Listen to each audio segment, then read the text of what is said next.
Mahir gençler. Öyle.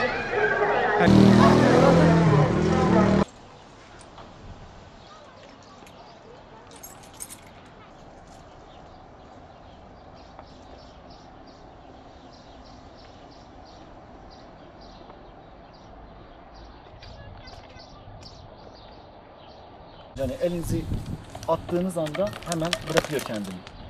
Zaten topraklaşmış. Nereye elinizi vursanız dökülüyor. Devletimizin yenilenme projesi kapsamında dahil ettiği bir okuldu. Çünkü çok eski, yaklaşık 30-35 yıllık bir geçmişi var. Okulun zeminini oluşturan 30 yıllık duvar yenilenme projesine bir şekilde dahil edilmedi. Duvarı tutuyorum, tuttuğum yer elimde kalıyor. Bu duvarı gidip Siirt İl Milli Eğitim Müdürlüğü'ne gittim. Görüşmek istediğim yetkililerle. Orada Orhan Bey'le görüştüm. Sonra beni inşaattan sorumlu Hüsamettin Bey'e havale etti ve onun telefon numarasını verdi. Ben videoyu WhatsApp üzerinden kendisine gönderdim. 2-3 yıldan fazladır kendilerinin haberi var bu durumda. Gelip baktılar. İlk etapta maalesef bu duvara Siirt İl Özel İdaresi sağlam raporu vermiş, garip bir şekilde. Bunu denetleyen kurumlar, mesela Siirt İl Milli Eğitim Müdürlüğü şu projeyi çizen mimar olsun, gelip yapı denetimini denetleyen kişiler olsun, bir şekilde bu duvarı görmezden gelmişler. Yetmemiş, çürük duvarın üstüne 2 kat yeni duvar bir daha yapılmış. Özellikle yağışlı havalarda hem kendimiz hem özellikle yaşlı ve çocuklarımız için çok endişeliyiz. Çünkü burası bizim yürüyüş güzergahımız ve özellikle de gölge boyu bu tarafa vurduğu zaman çocuklar gelip duvar dibinde oyun oynuyorlar. Açıkçası yüreğimiz ağzımızda.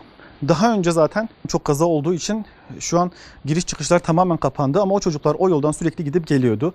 Adeta kaza geliyorum diyordu. Biz uyarıda bulunduk üst geçit için ama yine yapılmadı ve bu bir çocuğun hayatına mal oldu. Bir tanesi de şu an sakat bir şekilde evinde yaşıyor. Siirt İl Milli Eğitim Müdürlüğü'nün bu kadar rahat olmasına gerçekten anlam veremiyorum. Sadece şu sebebe bağlıyorum. O zaman o çocukların ölümü için hiç kimse bir bedel ödemedi. Hiç kimse bir hesap sorulmadı. O yüzden şu an bu durum bu şekilde maalesef çok pişkince, çok rahat, lakayt bir şekilde her gittiğimde şey yapılıyor.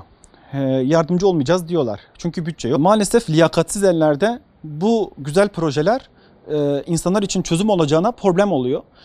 Ama ben Sayın Valimizden, hatta Siirt milletvekillerimizden rica ediyorum. Gelip burayı yerinde incelesinler, görsünler ve ne gerekiyorsa yapsınlar. Çünkü onların da açıkçası insan yaşamı konusunda hassasiyetlerine, iyi niyetlerine güveniyorum ben. Sadece bilgilendirme eksikliği olabilir.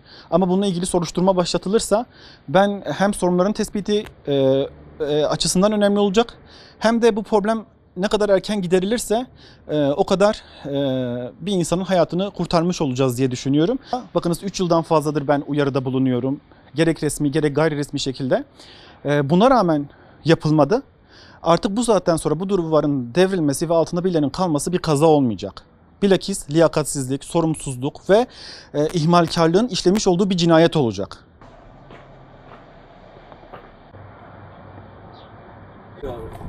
Evin bahçesi de aynen bu şekilde bu işten zarar gördü. Abi sanki yeni duvar yapılmış. Duvar Yok müdürüm yok. Burası eskidir bizim de yapılmış değil. Tamam. Burayı da ihale kapsamına aldı, doğru mu? Evet. Doğru. Diğer okulların da ihalesi yapıldı. Bu noktaya gelindiği zaman herhalde o zaman ev sahipleriyle müteahhit aralarında bir sıkıntı oldu. Yani bizim dışımızda olan bir sıkıntı. Ve burası böyle kaldı. Yoksa sağ olsun Vali Bey bu bağlamda gerekli her şeyi yaptı. Ev sahibiyle mesela nasıl bir sıkıntı çıktı? Ev sahibi neyi kabul etmedi? Şimdi Burada ev bir sahibi eksik şu. O zaman benim anladığım kadarıyla bu duvarın yıkılıp tekrar yeni bir duvar yapılmasına herhalde burası izin vermemiş. Evet. Buranın yapılması için başından beri Orhan Bey de biliyor. Ben de biliyorum, doğru. Ben Milli Eğitim'e gittim. Her Video tarafa çektim, gittiniz. Biz de CİMER'e geldik, yazdım. bütün Yani bunun girişimleri yaptık. yapılmasını, buranın yapılması için Tamam. her türlü müracaatta ben bulundum. Dolayısıyla ben nasıl buranın yapılmasını engelleyebilirim ki? Bize söylediler ki buraya kepçeyle girilecek. Selamünaleyküm. Kepçeyle girdiğimiz zaman da kapınızı, duvarınızı, Aynen, betonu ben vesaire aynı şeyi hepsini söylüyorum. sökeceğiz dediler. Biz de dedik ki madem ki kepçeyle gireceksiniz, bakın bizim evimiz de çok yeni bir bina değil, eski. Yani oluşabilecek hasarın giderilmesiyle ilgili biz bir taahhüt istiyoruz dedik.